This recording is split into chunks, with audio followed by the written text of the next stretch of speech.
प्राचीन काल में भागवत पुराण में वर्णित एक सुंदर प्रेम कथा आती है, उषा और अनिरुद्ध की। उषा असुरराज बाणासुर की पुत्री थी।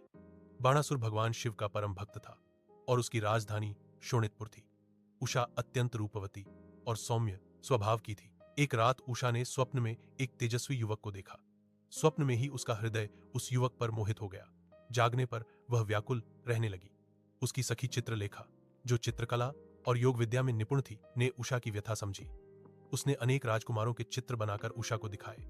जब उसने यदुवंशी राजकुमार अनिरुद्ध का चित्र बनाया तो उषा लज्जा से भर उठी। वही उसके स्वप्न का युवक था। अनिरुद्ध कृष्ण के पौत्र और प्रद्युम्न के पुत्र थे। चित्रलेखा ने अपनी योग शक्ति से द्वारका जाकर अनिरुद्ध को उषा के महल में ले आई। वहां दोनों का गुप्त मिलन हुआ और उनका प्रेम गहराता गया। कुछ समय बाद बाणासुर को इसका पता चला। क्रोधित होकर उसने अनिरुद्ध को बंदी बना लिया। जब यह समाचार द्वारका पहुंचा तब श्रीकृष्ण और बलराम सेना सहित शोणितपुर पहुंचे। भयंकर युद्ध हुआ। बाणासुर की ओर से स्वयं भगवान शिव भी युद्धभूमि में आए, क्योंकि वे उसके आराध्य थे।